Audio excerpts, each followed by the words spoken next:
Hozirgi kunimizda juda ko'p akalarimiz, ukalarimiz, opa-singillarimiz vaqtida baraka yo'qligi haqida, topgan tutgani baraka yo'qligi haqida ko'p shikoyat qiladilar. Masalan, birpasda juma kelib qoldimi, birpasda kuz keldimi yana, tong otadi, kech kiradi, kun bir siqim bo'lib qoldi deydigan otaxon, onaxonlarimizdan ham biz ko'pincha gaplarni eshitib qolamiz. Yoki bir pachka pul olib berasiz, so'mka ichida narsa olib kelasiz, pulni ham barakasi yo'q deyishadi. Yoki ayrim akalarimiz yaxshi pul topaman-u, qandaydir barakasi bo'lmayapti, qayga ketganini bilmayman deyishadi. Sizlarga ham ushbu holatlar tanishmi, qadrdonlar? Azizlar, nima uchun insonda topgan tutganida hayotida barakasizlik bo'ladi? Nima uchun ayrimlarda ozgina pul topsa ham barakali bo'ladi? Mana shular to'g'risida ozgina baholi qudrat sizlar bilan suhbatlashamiz. Bir buyuk insonning oldiga bir yigit kelib, o'zini hayotidan topayotgan tutganda baraka yo'qligi haqida shikoyat qildilar. Hazrat, nima ish qilsam o'xshamayapti, kasb-korimda baraka bo'lmayapti, dehqonchilik ham, chorvachiligim ham, tadbirkorligi ham, tijoratimda ham baraka bo'lmayapti dedi. Shunda u inson aytdiki, uchgan, singan idishlarda ovqat ichyapsanmi dedi. Qarang, uchgan, singan idishlardan foydalanishlik insonni umridan, rizqidan barakasi sababchi bo'lar ekan. Haligi yigit yo'q dedi. Unday qilganim yo'q deydi. Shunda haligi ustoz aytdiki, yirtiq yamoq eski tuski kiyim kiyyapsanmi dedi. Qarang, yirtiq yamoq eski kiyimlar kiyishlik ham insonni umridan, rizqidan baraka ketishiga nima bo'lar ekan? Sabablardan biri hisoblanar ekan. O'sha ustozning aytishi bo'yicha. Qachon bu yoqda yaxshisi turib, o'zi kiyim javonida yaxshi kiyimlari turib, insonlarni oldiga eski kiyimlarda, yirtiq yamoq kiyimlarda kiyib chiqishlik ham insonni barakasizlikka sababchi bo'luvchi omillardan biri hisoblanar ekan. Haligi yigit aytdi, yo'q ustoz, unaqa qilganim yo'q dedilar. Shunda haligi ustoz aytdiki, ota-onangni haqqiga duo qilmay qo'ydingmi dedi. Ha dedi. Bir o'tirib ota-onamni eslab duo qilmay eslay olmayman dedi. Qarang, ota-onalarni haqqiga duo qilmay qo'yishlik ham insonni umridan, rizqidan baraka ketishiga sababchi bo'lar ekan. O'tib ketgan bo'lsalar ham, tirik bo'lsalar ham biz nima qilishimiz kerak ekan? Ularni haqqiga duolarda bo'lishimiz kerak ekan.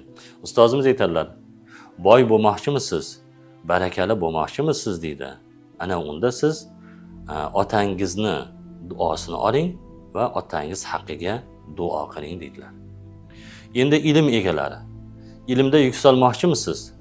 O'sha ilmdan foyda olmoqchimisiz? Ana unda siz ustozingizni duosini oling, nazarini toping va ustozingiz haqqiga duo qiling deydi. Mana shu ikkita amaliyot insonni boy va badavlat, barakali bo'lishligiga, ilm yo'lida bo'lsa, olim va manfaatli ilmlarga egador bo'lishiga sabablardan biri hisoblanar ekan. Bir jurnalistni bir intervyusini ko'rib qoldim. Shayx hazratlaridan so'radim deydilar. Siz qanday erishgansiz? Shu ozgina muddatda 200 ga yaqin kitob yozgansiz, juda ko'p narsaga erishgansiz deganlarida, esimni taniganimdan boshlab men ertalab bomdoddan keyin uxlamaganman deb aytgan ekan shayx hazratlari, Alloh rahmat qilsin. Demak, azizlar, insonda barakali bo'lishligiga yana bir omillardan biri nima ekan? Erta saharda turishlik. Jaloliddin Rumiy o'zlarining kitoblarida ikkita jonivorni misol keltiradi. Bittasi qo'y, bittasi it. Aytadiki, qo'y bir yilda bir marta bolalaydi. Juda ko'p holatlarda bitta farzand tug'adi, juda kam holatlarda ikkita, uchtagacha farzand tug'adigan nasldor qo'ylar ham bo'ladi. Qo'ylarni rizqini biz bozordan yemlarni olib kelib beramiz, o'tlarini olib kelib beramiz. Yozda salqin joy qilib beramiz, qishda issiq joylarni qilib beramiz. Va oziq ovqatini vaqtida berib, kerak bo'lsa cho'miltirishgacha ham boriladi. Ana endi har kuni qo'y so'yiladi. Dunyo bo'yicha millionlab qo'y so'yiladi. Lekin qarang, dunyoda qo'y qirilib ketgani yo'q. Qizil kitobga kiritilgani yo'q. Nimani hisobiga desa, Jaloliddin Rumiy aytadilarki, qo'y ertalab vohli turar ekan. qo'y ertalab nihoyatda vohli turar ekan. Mana qo'y boqqanlar biladi, ertalab chiqsangiz sizga qarab turgan bo'ladi. Uyg'on. Demak, erta turishlikda baraka bo'lar ekan. Ikkinchisini itni misol keltirishadi. Mana azizlar, kuchuklarimiz itlar 1 yilda 2 marta bolalaydi. Bittadan 15 ta 16 gacha bola tug'ar ekan. 5 ta 6 ta u normalniy holat ekan. Lekin dunyoni it bosib ketmayapti-yu. O'sha 5 ta 6 ta 10 ta gacha tug'adi, lekin bironta bolasi katta bo'lmaydi. Endi itlarni ovqatini bilamiz. Qatgan nonlarni beramiz, bersak. Yaxshi ovqatlantiradiganlar ham bor, lekin aksariyat holatlarda biz o'sha qolgan ovqatlarni, qatgan nonlar beriladi. Itga uy qilib berilmaydi. U sovuqlarda ham hovlilarda, sovuq joylarda yotadi. Hayoti havas qiladigan emas. Nimani hisobiga uni rizqida va bollarida baraka yo'q deyilsa, aytiladiki, it kechasi bilan mana kuchuk boqqanlar biladi, kechasi bilan uxlamasdan u yoqqa yugurib, bu yoqqa hurib yuradida, ertalab saharda nima qiladi? Uxlab qoladi. Mana shuni hisobiga deydi, ertalab saharda uxlab qolganligi sababli uni rizqida ham, farzandlarida ham baraka yo'q deyshadi.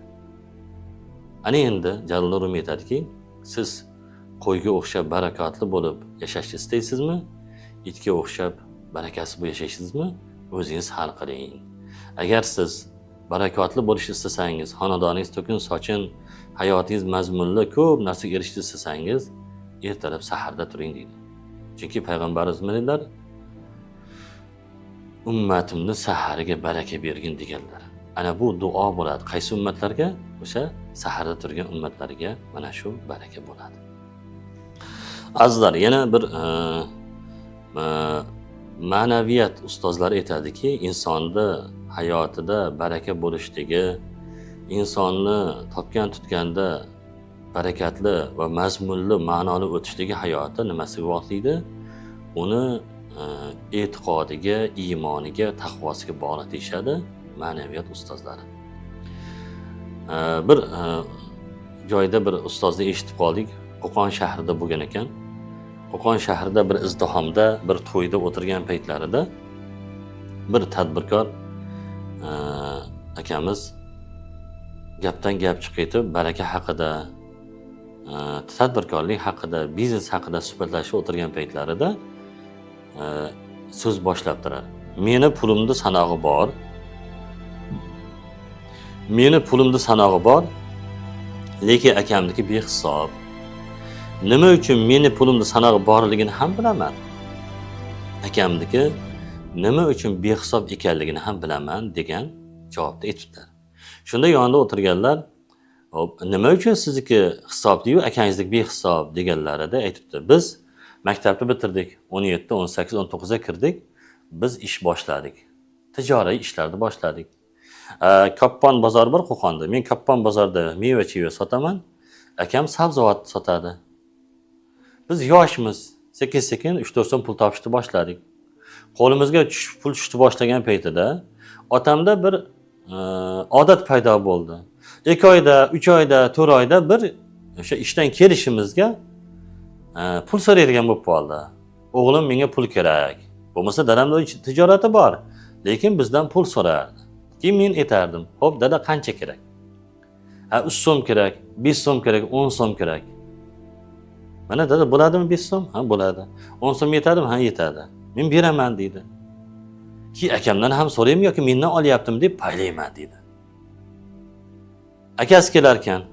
Akalari kelishlariga, "Ha, o'g'lim yaxshimisan? Ishdan yaxshimi? Yaxshi keldingmi?" "Ha, keldim dada." "O'g'lim pul kerak edi." Xo'p deb o'sha kungi savdosini, pulini hammasini chiqarib dadasiga berar ekan. "Mana dada, bo'ladimi yo uydan olib chiqib beraymi?" "Yo, bo'ladi o'g'lim." Bu narsa ko'p davom etmadi. 5 yil davom etgandir, 6 yil davom etgandir. Dadam bizdan shunaqa so'raydigan. Men doim nech pul desa shuni beradigan bo'ldim. Akam cho'ntagida borini beradigan bo'ldi. Mana endi hozirgi kunda deydi, otamiz o'tib ketgan, Alloh rahmat qilsin. Akamning yoshlari 60 ga borib qoldi. Men 56, 57 ga borib qoldim. Nevara-chevaralar bo'lib ketdik. Mana endi hozirgi kunga kelib, meni pulimni sanog'i bor, akamniki behisob. O'zi ham bilmaydi qancha borligini. Nima uchun? men sanab berganligim sababli menikini sanog'i bor deydi. Akam shunday berganligi uchun akamniki behisob deydi. Shuning uchun biz ustozlarimiz nima deydi? Topgan daromadingizdan ota-onangizga hech bo'lmaganda 10% ni berib turinglar. Bu sizni o'sha topayotgan daromadingizga barakashga sababchi bo'ladi deyshadi. Xudoga shukr, xalqimizda ota-onalarning boshlari ko'taradiganlar bor. Ota-onalarning duoini oladiganlar bor. Guruk kurmaksiz bo'lmagandek, ota-onasining pulini olib ishlatadiganlar ham bor. Ana endi azizlar, siz mana bu topgan tutgan baraka kelishni istasak, o'sha topgan daromadimizdan ota-onamizga ozgina ularni haqlarini ajratib berib turadigan bo'lsa, o'zi hammasi ularnikiga hisoblanadi. Lekin ma'lum bir miqdorda ulardan ham pul berib turadigan bo'lsak, Xudo taolo biz topgan tutgan nima qilar ekan? Baraka berar ekan. Mana yaqinda azizlar, qadrdonlar, men sobiq milliarderni bir suhbatini ko'rib qoldim. Bir jurnalist suhbatlashyapti. Aytayaptiki, sizga o'xshagan milliarder, tadbirkor barakali bo'lishi uchun nima qilish kerak degan savolni berdi. U inson aytdiki, men dedi, o'zimnikini aytmayman hozir, dunyodagi baxt kulgan, omada chopgan, lider bo'lgan milliarder insonlarda umumiy teoriyasini, ularni tavsiyasini aytaman. Dunyodagi juda ko'p milliarderlar aytadiki, o'qi, kitob o'qi, o'z ustingda ishla, kitob o'qi deyishadi. Masalan, o'sha Elon Muskga o'xshaganlar, Bill Gatesga o'xshagan, Elon Musk bu fizik olim, haftasiga bitta kitob o'qiydi. Shunga o'xshaganlar aytadiki, ko'p kitob o'qi deyishadi. Lekin amaliyotda ko'p kitob o'qishda insonni boy qilmaydi deydi. Chunki ko'p kitob o'qisa inson ilmiy boy bo'lishi mumkin, lekin moddiy boy bo'lishi juda qiyin deydi. Bu o'zini oqlamagan teoriya deydi. Ayrim mutaxassislar aytadiki, ayrim liderlar ishla, kerak bo'lsa 10 soat, 17 soat, 20 soatlab ishla. Men juda ko'p ishlaganman deb aytishadi. Meni ishxonam, meni ofisim, meni yotoqxonam bo'lgan, men yotib ishlaganman deyshadi. Ko'p mehnat qilishlik ham insonni boy qilmaydi, chunki azizlar, qadrdonlar deyapti. O'sha sobiq milliarder. Dunyoda juda qattiq mehnat qiladigan insonlar bor.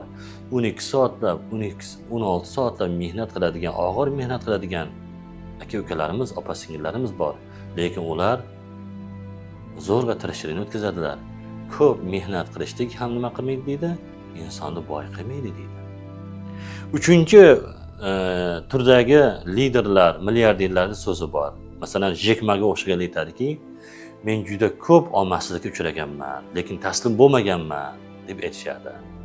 Omadsizlikka uchrab, keyin omadim kelib qolgan deyshadi. Azizlar, haligi sobiq milliarder aytayaptiki, ko'p omadsizlikka uchrashlik insonni omadli qilib qo'ymaydi. Agar inson omadsizlikka uchrab keyin boy bo'lib ketgan deydi, dunyoda bironta omadsiz inson qolmagan bo'lardi deyshadi. Bu yerda boy bo'lishni bitta asosiy qonuniyati bor. Bu qonuniyat ilohiy qonuniyat deydi. Buni nariga milliarderlar hammasi biladi. Oddiy odamlarga aytadigan bo'lsa, ular ishonmaydi oddiyligidan. Shuning uchun ularga qo'llaridan kelmaydigan mashaqqatli yo'l taklif qiladi. Bu nima? Dedi haligi jurnalist dedi. Mana bugun X so'm topdingiz. İçingizdan rozi bo'ling va shukr qiling dedi. Yaratganga shukr qiling dedi. Ertaga 4 so'm bo'ladi dedi. 4 so'm topdingiz. İchingizdan rozi bo'ling, Xudoga shukr qiling. Keyin 8 so'm bo'ladi dedi. Endi bir kun 6 so'm bo'lib qoldi. Bugun o'xshamadi dedingizmi? Ertasi 3 so'mga tushadi. Ilohiy qonuniyat shu. Shukr qilsang ziyoda qilaman deydi Xudo taolo. Noshukrchilik qilsang tortib qo'yaman deydi. Bu ilohiy qonuniyat. Ya'ni biz nimaga nisbatan noshukrchilik qiladigan bo'lsak, ko'nglimiz to'lmaydigan bo'lsa, shu narsani olib qo'yar ekan. Shukrni ko'paytirgan sarimiz va qalbimizda hayotimiz rozilik ko'paygan sari nima bo'lar ekan? Ana shu narsani ziyoda qilib berar ekan. Ibrohim surasi 7-oyatda bu haqida Alloh taolo batafsil bayon qilib bergan. Azizlar, qadrdonlar, demak, yana bir boy bo'lishni, barakali bo'lishni yana bir eng asosiy ilohiy qonuniyatlardan biri nima ekan? albatta shukronalik tuyg'usi qalbimizdan, ichimizdan ko'rgan kunimizga, topayotgan daromadimizga, yashab turganimizga, yurib turganimizga, oilamiz borligi, farzandlarimiz, ota-onamiz borligiga va hayotimiz tinchligiga, yurtimiz sokinligiga shukr qiladigan bo'lsak, Xudo taolo ziyoda qilarkan, ziyodasini beraverar ekan. Agar nimadan ko'nglimiz to'lmay qolsa, Xudo saqlasin, noshukr qilsak, Xudo taolo o'sha narsani bizdan olib qo'yar ekan. Alloh taolo hammalarimizni hayotimizga, umrimizga, rizqimizga baraka bersin va shukurda rozilik bilan yashashni nasib etsin. Azizlar, sizlarga yana qanaqangi mavzular qiziq bo'ladigan bo'lsa, kommentariyaga yozib olsa, o'sha mavzularda biz sizlar bilan yana bir bora g'oyibona YouTube orqali, Instagram orqali suhbatlashamiz. Sog' bo'linglar, salomat bo'linglar.